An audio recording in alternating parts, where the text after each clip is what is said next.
Hey kiddos, Lisa here. Another hashtag 78 days, and today is day 32, and it is the 10 of Pentacles, and we are nearing the end of the first minor suit in this journey through the mandala of the 78 cards, a different deck each day, a different card each day, really diving into each breath that we take through the tarot, you know, this moment by moment, day by day relationship to our own lives through the 78. You know, today has been for me the culmination. So this 10 of Pentacles is happening for me on a day that is also a culmination in my professional life, a real turning point as I am leaving one very, very big and weighty job. I'm letting it go. I'm resigning from it and moving into another phase of my career. And yeah, this is a big freaking deal. One of my coworkers gave me this as a kind of going away present. So yeah, not very Pentacles-y, but I am channeling my inner Diana Prince.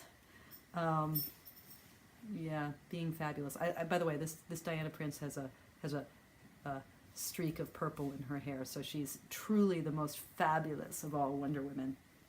Anyway, so the Pentacles, right? And you know, it's really interesting me to be doing the 10 of Pentacles, which is a card that I see as culminating the suit by being about the legacy, the way in which gain, wealth, prosperity, abundance, harmony in the material world, manifestation of one's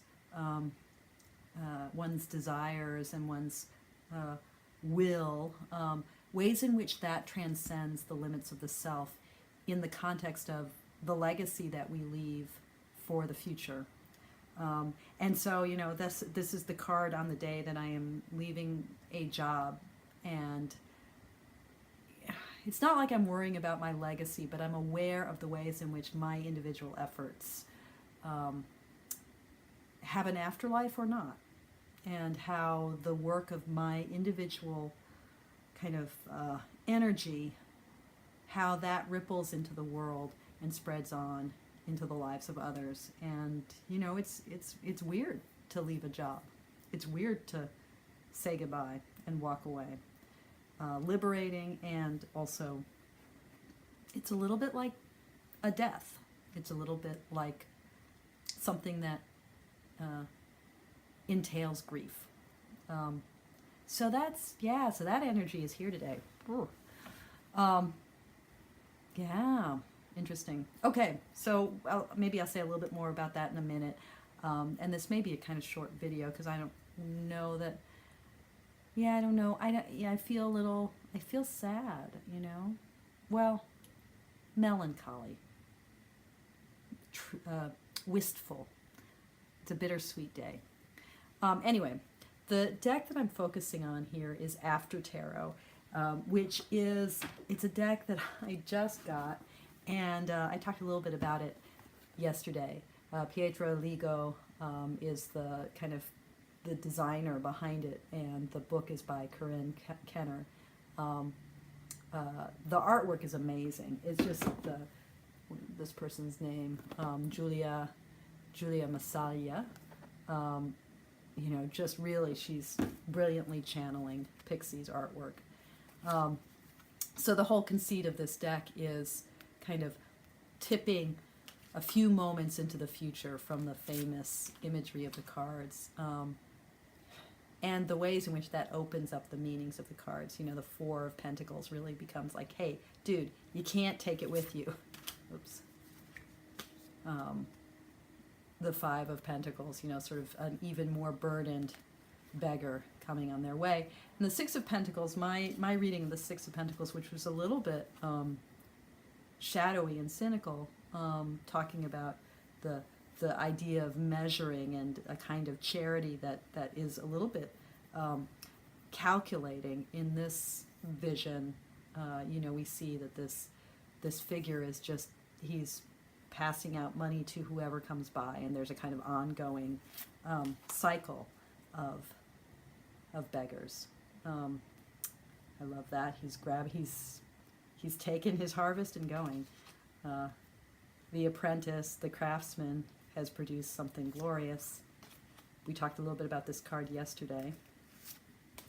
And the 10, I'll come back to that in a second. I like this Page of Pentacles. So, you know, in Tolkien's 4 races in Middle-earth, the dwarves are the most earthbound. So that recognition of the way the Page of Pentacles is earth of earth. And I'm actually going to talk a little bit about that tomorrow.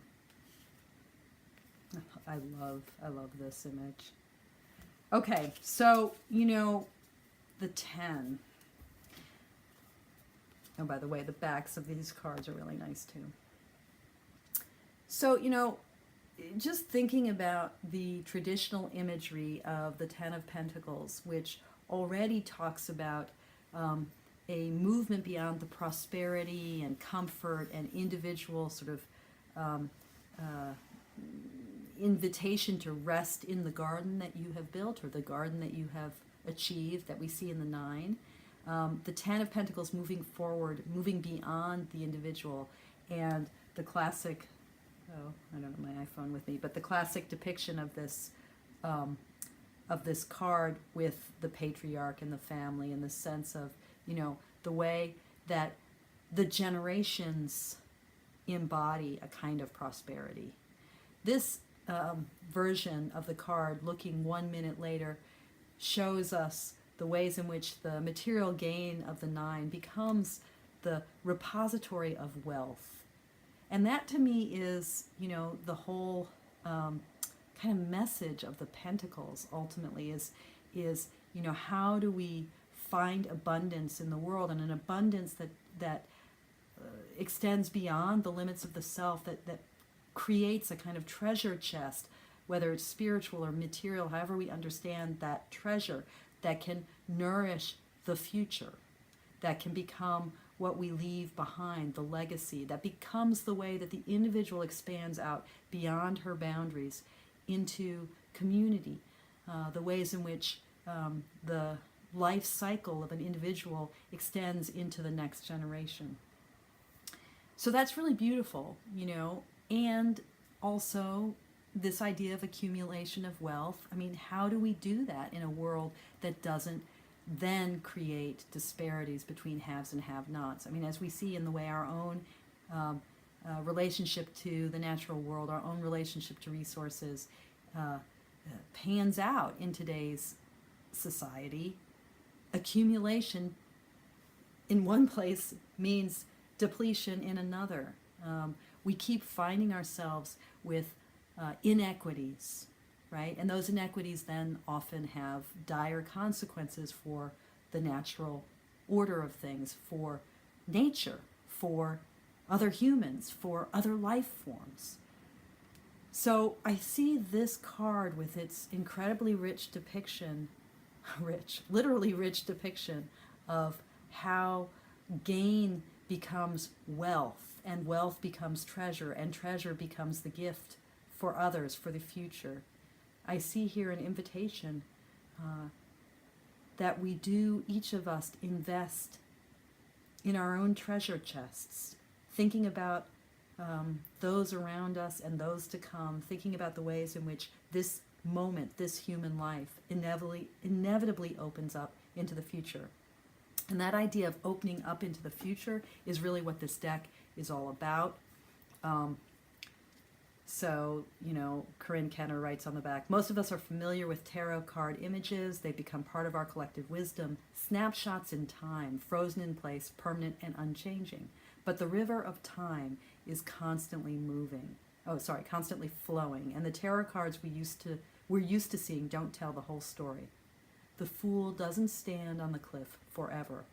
What if you could see beyond the here and now, a glimpse of the future? That's what tarot is all about, after all. So this deck is playing with this very traditional notion of tarot as fortune telling, and looking into the future and saying, look, it's all about time, right? these moments we experience are not static. These moments in our lives, these moments that are the mandala of the cards, they're not static. Everything is moving and flowing. So how do we understand our relationship between what happens now and our relationship to the future? Can we hunker down in this present moment, understand it, see it, be curious about it, and also be open up to what comes after?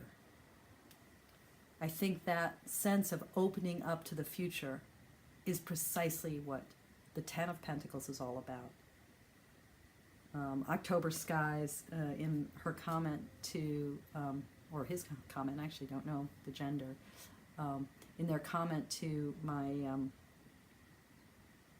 and October Skies, tell me your name if you see this, in their comment to my video yesterday, was saying, oh, you really hate the Pentacles, don't you? And it's not that I hate this suit. It's not that I hate this suit at all. It's that I hate in myself the ways in which I hold on so tightly to whatever I've acquired, whether it's a material thing or a spiritual thing, an emotion, an experience. I hold on so tightly to it that I don't let life flow, that I don't let life flow through me. So the Pentacles, I think, are a suit that is inviting us to experience the flow of nature and to experience that through our bodies.